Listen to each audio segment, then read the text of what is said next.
Thank you, Madam Speaker. Madam Speaker, it's not new information that the PRC is targeting the families of Canadians in the PRC to coerce and intimidate Canadians here on Canadian soil.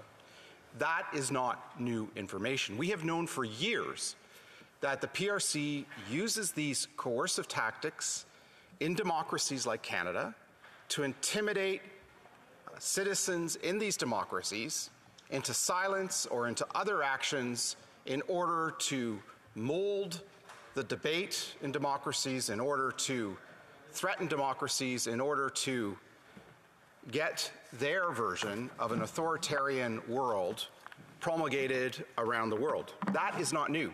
We have known this for years through investigative reports by journalists at reputable publications, through committees of this House, both in this Parliament and in the previous Parliament, through reports of government agencies and services. We have known about this for years, and not just in Canada. We've known about this taking place in other democracies. We've known, for example, that Canadians here in Canada who are advocating for democracy in Hong Kong, who are advocating for civil rights in Hong Kong, who are advocating for free expression, for the freedom to associate, for freedom of the press, have been targeted by the PRC, and that their families back home have been threatened. We have known that those advocating for the human rights here in Canada of Uyghurs, Tibetans, and other minorities in the People's Republic of China have had their family in the PRC threatened by the PRC. What is new, Madam Speaker, is that 2 years ago, the government did nothing when it came to their attention that a diplomat working in Canada with the approval of the Canadian government was targeting me and other members of this House in an attempt to change the course of the debate, to attempt to intimidate MPs into voting a certain way on the floor of this House. That is what is new here. That is the issue here. Madam Speaker, I might add, I'd like to split my time with the opposition whip. That is the new information at play here. And when the government knew, it did nothing. It wasn't until it became public several days ago that the government started to treat this seriously. And Madam Speaker, that is shocking. What else is going on that is threatening the national security of this country, that is threatening the safety and security of Canadians here on Canadian soil, that we don't know about and the government is doing nothing about? Now, Madam Speaker, the Prime Minister and Public Safety Minister say they didn't know until this past Monday that a PRC diplomat was targeting me and other members of this House. That is astounding. That is unbelievable. That should shake everyone in Ottawa to the core. I want to quote, Madam Speaker,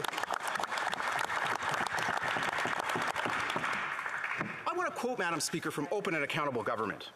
The Prime Minister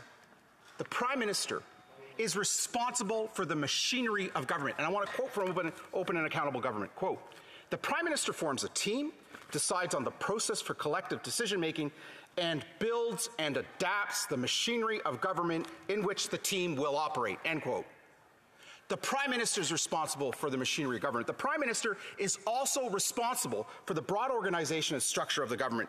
And I'd like to quote from Open and Accountable Government, a document of the Privy Council Office, quote, "The Prime Minister determines the broad organization and structure of the government in order to meet its objectives. The Prime Minister is responsible for allocating ministers' portfolios, establishing their mandates, clarifying the relationships among them, and identifying the priorities for their portfolios through their mandate letters. The Prime Minister's approval is required for the creation of new institutions and the elimination of existing organizations, some of which may be also some of which may also be subject to parliamentary decisions. Any proposals made by ministers for significant organizational changes or for altering their own mandates or those of other ministers must first be approved by the Prime Minister, end quote.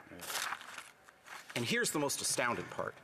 The Prime Minister is responsible for national security. Yes. I quote from Open and Accountable Government. Quote, as head of government, the Prime Minister has special responsibilities for national security, federal, provincial, territorial relations, and the conduct of international relations. So the Prime Minister is not only responsible for the machinery of government, how information flows, how the Canadian Security Intelligence Service transmits information to the other parts of the Government of Canada. He's not only responsible for the machinery of government, he's not only responsible for the broad organizational structure of the government, the Prime Minister is responsible for national security. And for him to be the head of a government that he has set up in such a way that he doesn't even know what national security threats are being directed to members of this House and their families is a complete abdication of his responsibility.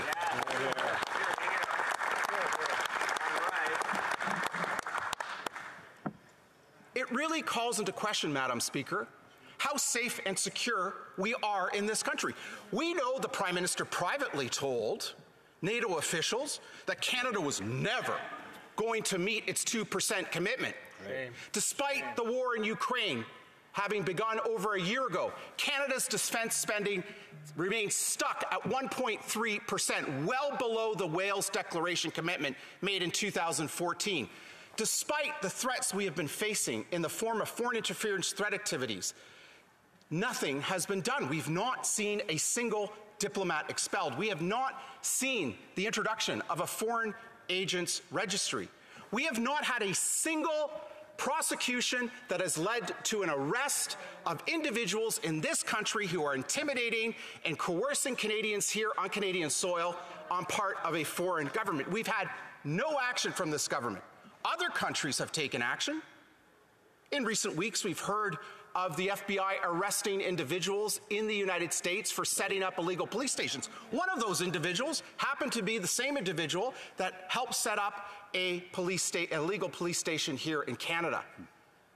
We've had other Democratic allies expel diplomats for this coercive and clandestine behavior. In fact, Germany just expelled dozens of diplomats of the Russian Federation in order to protect their citizens, because these diplomats were engaged in subversive activities. Since the war began in Ukraine, over 400 Russian diplomats have been expelled by American and European governments. Not one from Canada. Shame. Not one diplomat from the People's Republic of China has been expelled for their intimidation and coercion here on Canadian soil. Now, Madam Speaker, this isn't just happening to me and other members of this House. This foreign interference is happening to Canadians across the land who suffer in silence as their government can't even be bothered to learn about national security threats that PRC diplomats are conducting across the land. Madam Speaker, this is absolutely gobsmackingly astounding that the Prime Minister didn't know about what was going on.